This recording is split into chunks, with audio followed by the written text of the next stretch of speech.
Hello everybody and welcome to the Boxing Locker. It is me, Matt Goddard, and by now you know the intro, so I'm going to skip the whole thing and move on to two quick thank yous before I start on this video, which is a really important video, and this is going to help you in your learning process, so please do keep watching till the very end. Okay, so first and foremost I want to thank my sponsors, Zero Fight Gear. Check them out on Instagram, Zero Fight Gear. Great equipment, US based company. They make gloves, pads, and some great merch apparel that, as you can see, is very cool. And I mean, I love it. It's great gear.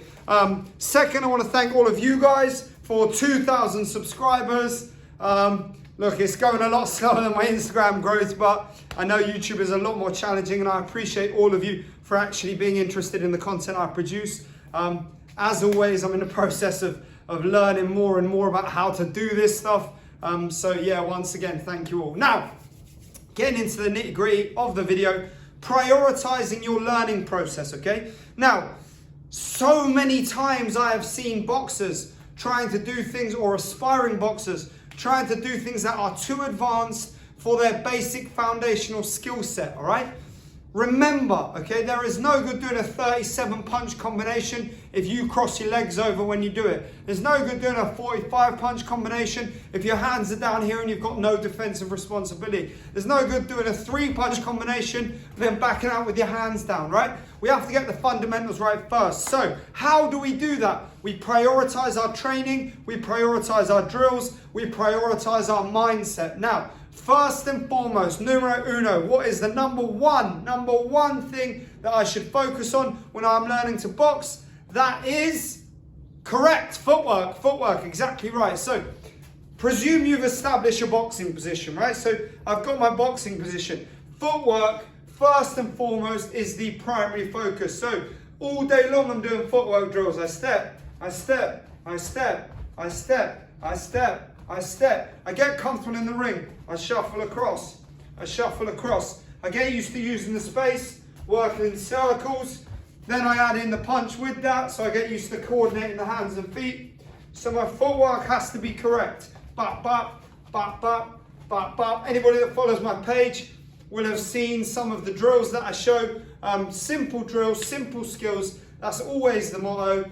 We stick with that, right? So get used to using the ring appropriately, to staying in position as you move, and to making sure you're able to coordinate punches and head movement and maintain a correct position and correct footwork, right? Balance is fundamental. If your balance sucks, everything else falls apart. When you build a house, what do you start with? You don't start with the roof, you start with the foundation. So we start down low, we build up high. Everything else will be magnified in quality as a result of that, okay? Good footwork augments and compounds every other ability you have. Now, number two, a good basic jab. Now, this is fundamentally the most important punch in boxing. It's something I've discussed a million times. There's about 20 videos on my page talking solely about the jab. The jab is, without question, the most important punch of boxing. The right hand will take you around the block. The jab will take you around the world. That's rubbish. The jab will take you stratospheric. You're going to fly off into the universe, the galaxy, the universe, the sun, whatever you like.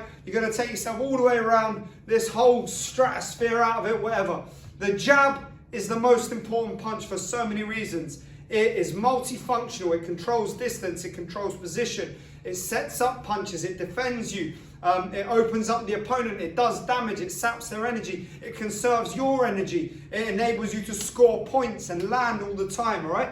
All of these things and many others that are very nuanced. The jab comes in multiple varieties, but first and foremost, we get a nice, simple, basic jab down, and we work on combining that with the previous lesson. That was footwork. So I'm in my boxing stance, and they go, bap, that's a jab.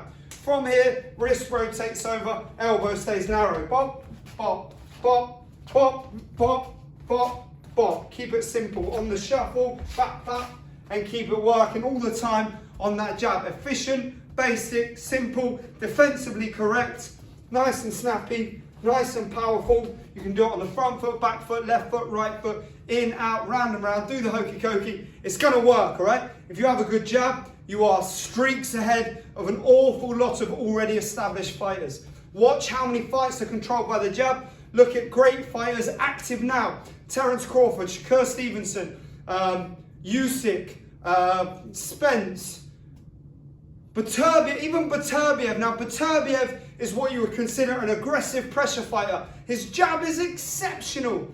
Golovkin, Canelo, everything starts from a good jab. If you haven't got a good jab, the rest of it falls apart. Floyd Mayweather built a whole career off the back of a good body jab, a good head jab, and good occupying of the space. So, that was the second thing to prioritize.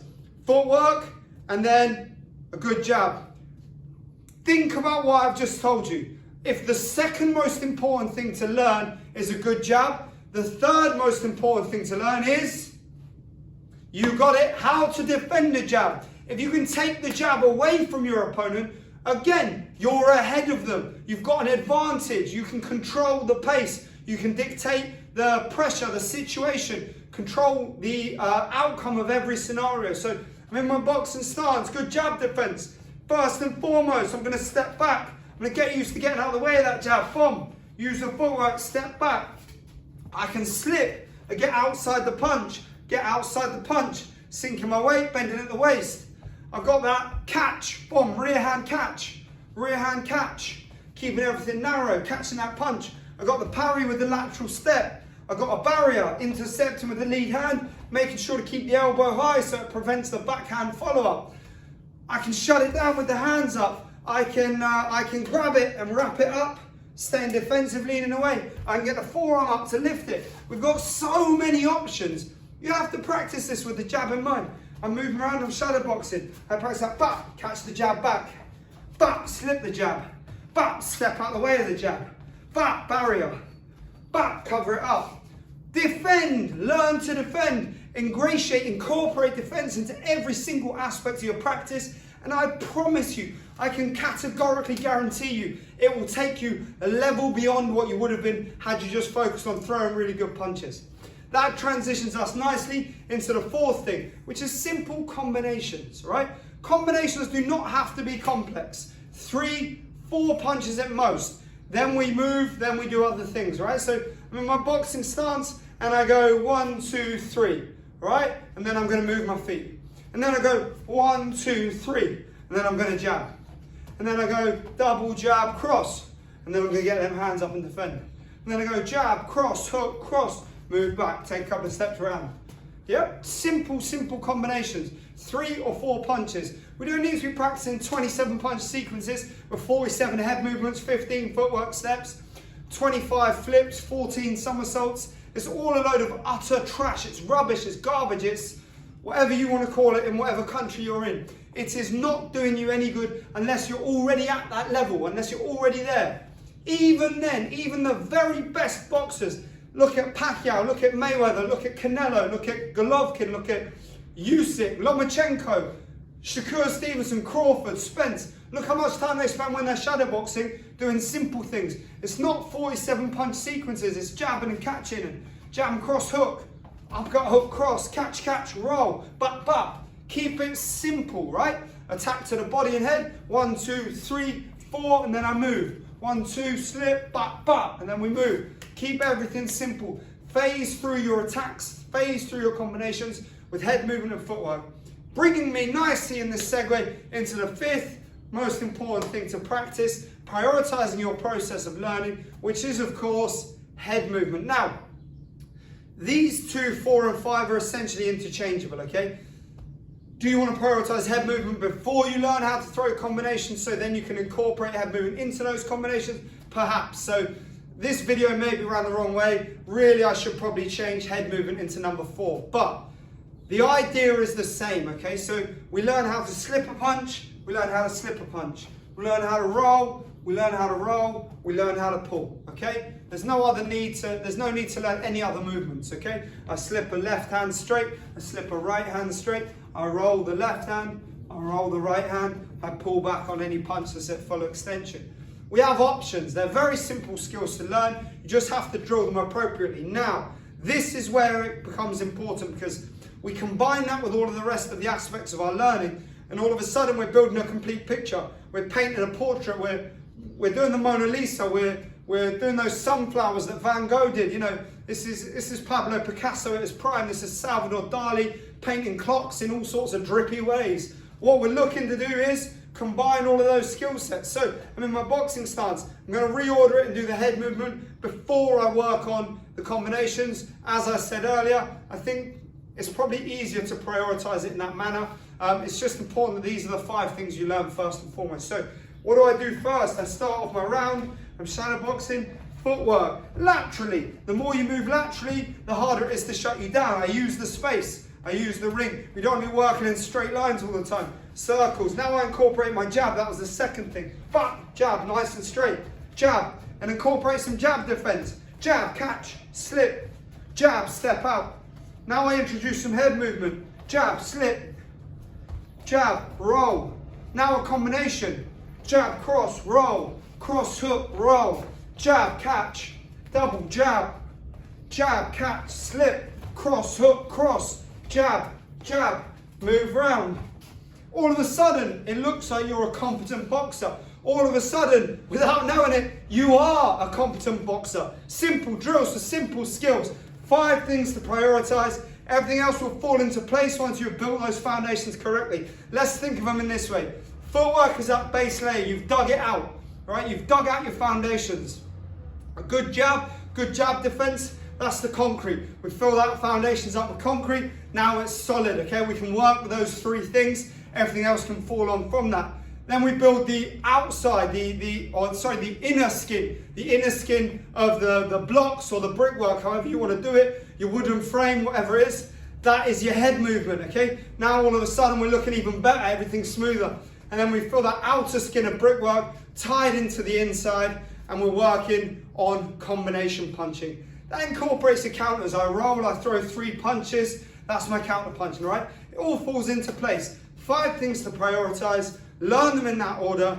Keep the drills as simple as possible. Realistic, true to life. Engage the imagination. You don't have to use loads of equipment.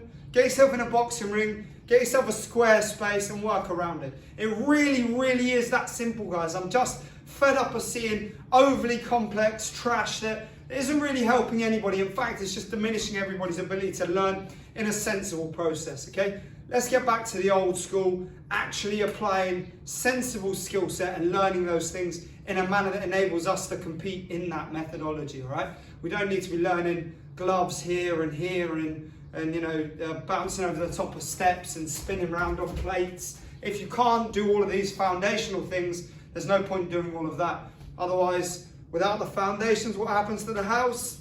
You got it, it collapses. Absolute waste of space. You know, the first jab that lands, you'll think, oh, hang on, all those bouncing around on that weight plate didn't help me out here. What do? It just doesn't help you. Those things are used to augment the skill set that you develop with good foundational skills. So, as always, I've rabbited on enough. That's too much. So I'm going to finish the video. Let me know your thoughts in the comments below. Don't forget to like, subscribe, and check out the rest of my content. Big up Zero Fight Gear. Check them out everywhere. You can get their gear with discount code THEBOXINGLOCKER. One word, 20% off, I think it is at the moment. 20% off. So use that code, save some money, get some wicked gear. Take care, guys. As always, thank you.